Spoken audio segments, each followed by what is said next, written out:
What is up, guys and gals? It's me, Thomas Fan01 here, and today we're back again. That's right, we're back again with another Transformer figure review, and today we're actually going to be taking a look at something kind of new, because I haven't done something new in a while, as this, there will be two more new Legacy reviews that will be to come in the next couple weeks, or actually probably within the next week or so, or this weekend. You never know. I haven't figured out which ones I want to do yet, but, anywho, this is the Transformers Legacy Velocitron Speedia 500 collection?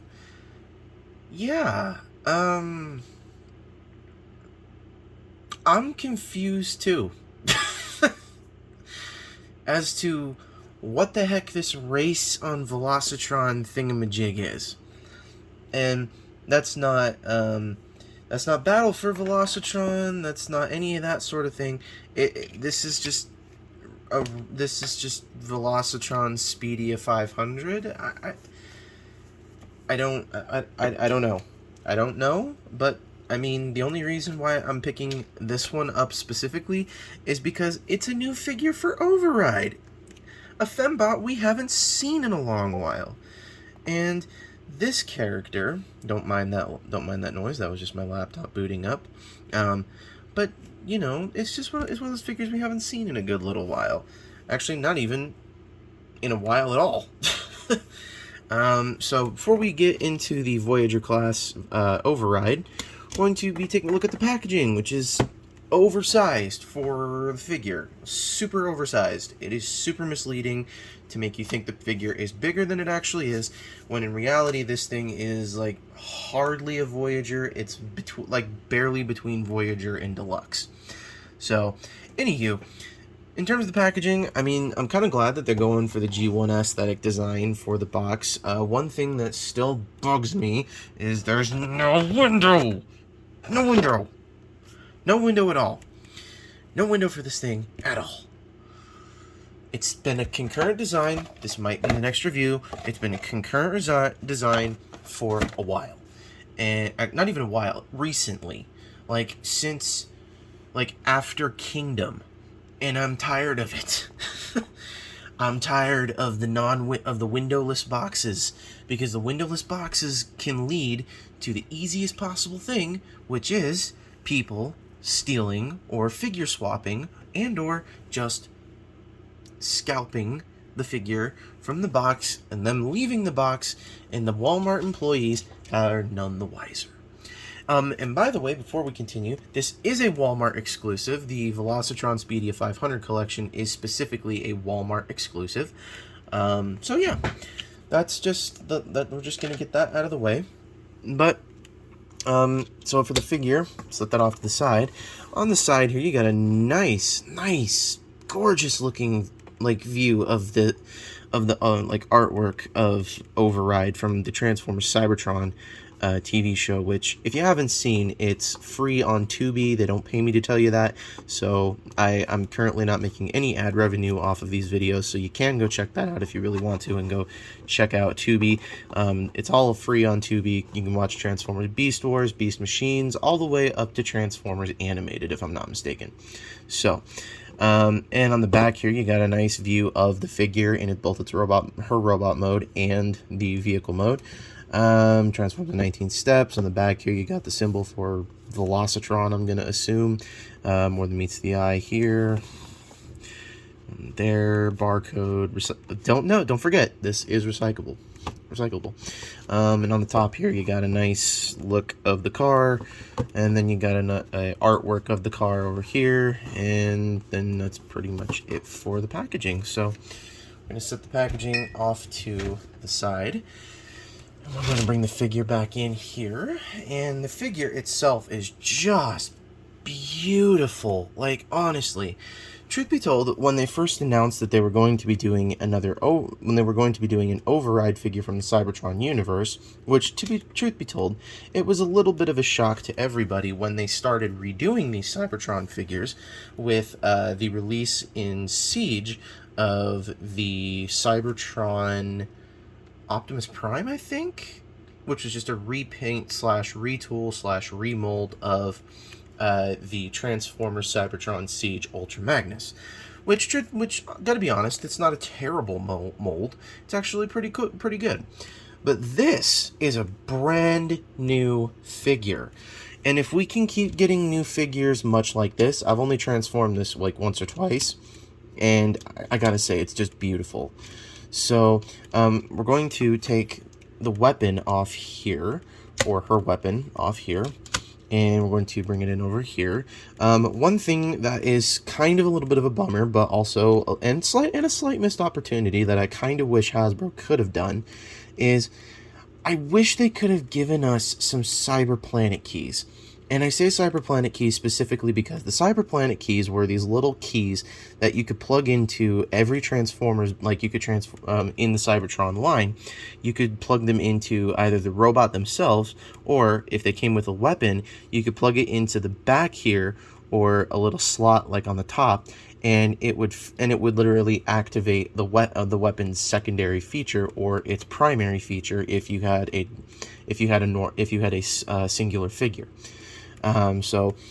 And Optimus Prime was one of those special ones that came with two. If you had the planet Cybertronus, I don't know if it was, I can't remember if it was Cybertronus or Cybertron or whatever it was. It was pretty much just pretty much Cybertron. He was a special one that came with 4, and this one came with 1. And I can't even remember what those keys were, what was so special about those keys. It's been so long since I watched the show. But what this one did was it flipped out these barrels that turned into a gun. It turned it into a gun. You cannot store this in vehicle. Well, I mean, you probably could. I mean, I haven't tried it yet, but no, I guess you can't stick it there. I guess you could if you wanted to. There you go. She got a turret now. She got a turret. I don't know if she did this in the show. I've only seen a handful of episodes, because Cybertron I felt was kind of dumb to me when I was growing up, and I personally wish I could watch it now. And like I said, it's all free on Tubi, so I probably will watch it at some point, but I haven't watched it because I just haven't felt the want to lately. But as for the weapon, you can do that, and it just literally holds up like that, and like with those, and she can hold this in hands in robot mode. So anywho, but for now, I'm going to close this back up, angle these up, and it stores on the back here. There's a big fat it's a cone peg, which it cones in, and it becomes the peg that you can peg this into, and it just does that. So there you go. So now I would get into some scale comparisons, but because this is the only race on Velocitron, or Velocitron Speedia 500 collection one, I'm not even going to say that. The Race on Velocitron thing that I've got, I'm just going to say Race on Velocitron, because that's the only thing I can say properly. This is the only one I've got at the moment, so, and I don't have any of my old Cybertron toys, because they were all given away when I was a, like, 10-year-old, because I couldn't play with them. Not never played with them, I couldn't play with them because of a messy marriage, so, that I wasn't involved in. So, anywho, we're just going to get into the transformation as for that. But as far as the vehicle, before we get into the transformation, it is, as far as I know, it is cartoon accurate. So, yeah. Anywho, so to get started with the transformation, you're going to kind of just want to lift up this thing to make sure it's just kind of loosened up a little bit there. And then you're going to want to come to the front, and you're going to split what will be the legs, and you're going to bring these down. They are on this accordion. They're on this hinge here over here, and they're on a thin but thick. They're on a very fickle knee joint. You're going to bring them in until it thoops into place, or snaps into place if you're me, and then you're going to want to flip out the toe, angle it in, and then come back to the back. You're going to take this piece here, you're going to rotate it up, and then you're going to bring it back, and then there's a tab here that will just go into this little slot back here. And you have a leg all done. And we go to the next one, do the exact same thing, bring it down, tip it into place, or tap it into place. Fold this down. Make sure this is all hunky-dory.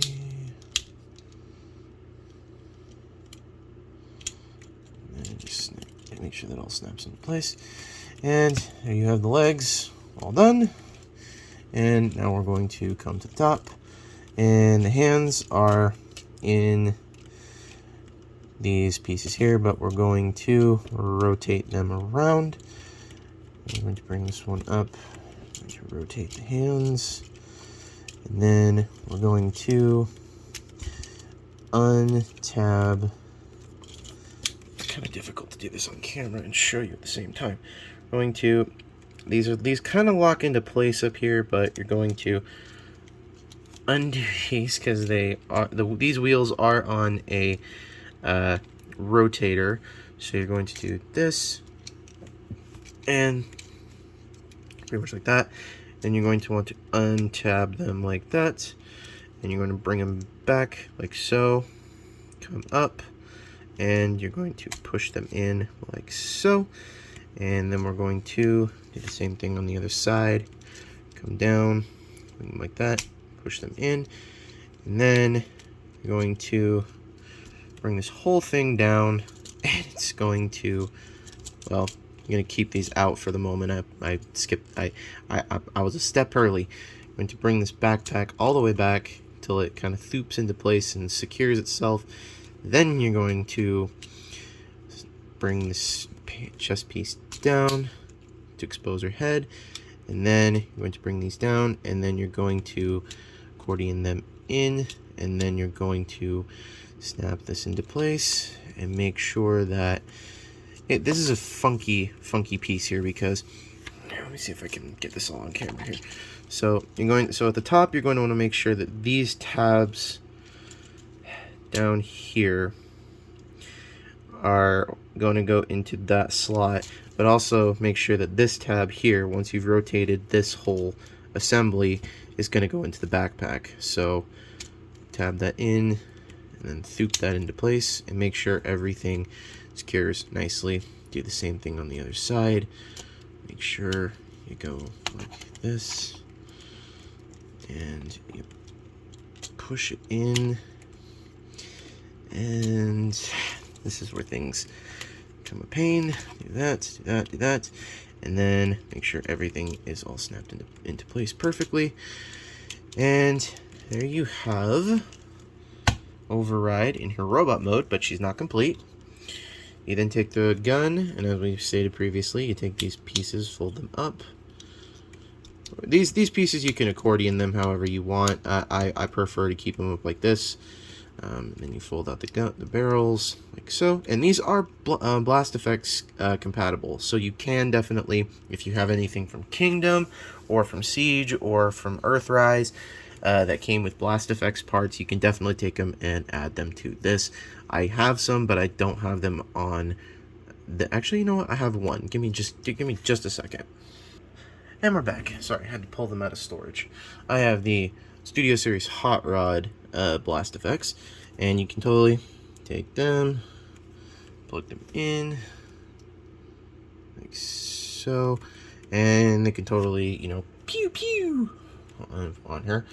And she has ports on the sides for weaponizers. I don't know why you would put a weaponizer on a Cybertron figure, because that never came from the line, but I digress. And then you can just plug it into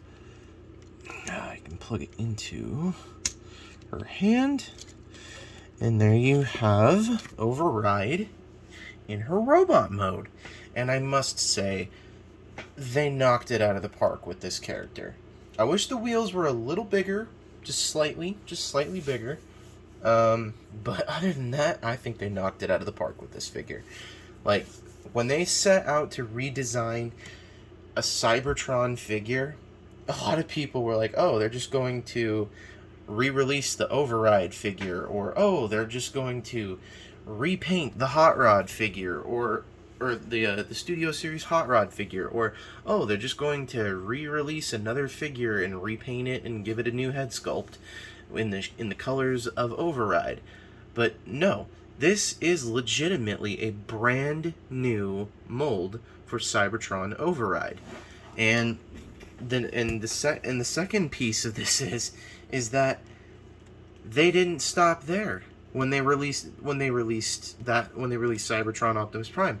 They also and like the latest Titan class being Cybertron Metroplex. And my apologies, at my knee smacked my table, but it's just one of those things where it's like you can't judge a book by its cover until you fully read it.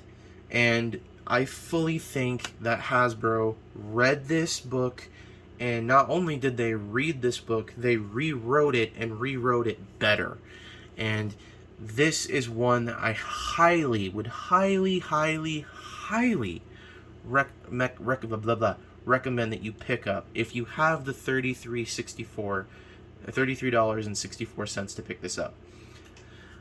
So, anywho, this figure is just beautiful from front to back. And once again, when I say front to back, I legitimately mean front to back. There is no backpack on this thing.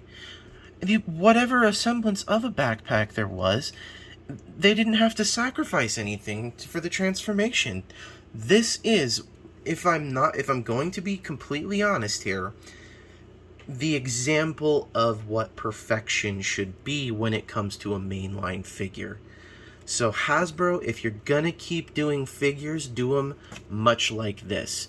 This is something I would highly recommend they take notes and they highly praise themselves and they continue knocking it out of the park with this.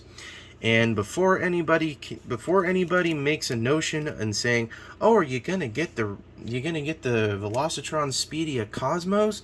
No, I am not going to get Cosmos because Cosmos is too dang hard to get, and I just don't give a crap about Cosmos. So, before you even ask, and before anybody asks, well, if you have one, can you send it to me? No, I don't have one, and no, I will not send it to you because I just don't give a damn about that figure. So, now that I've gotten my little rant out of the way about Cosmos, this one is one I would put in like the A plus category. So and once again, this suckfest of a figure is just beautiful, and I keep saying that because it legitimately is, and you'd have to pick this up for yourself to see it. So, anywho, this is Thomas1 saying, don't forget to subscribe for more content. Don't forget to leave a like on this video. Don't forget to subscribe to Pizza Chef, Jordy's Rail Videos, Memphis Rail Fan Productions, iStar552, Bravely GG, and Take Along Productions, as I know they all like to work hard, and I know they all work on their videos, and I know they all try very hard to get some content out there for you all. So, anywho, this is Thomas1 saying, don't forget to keep playing with your toys.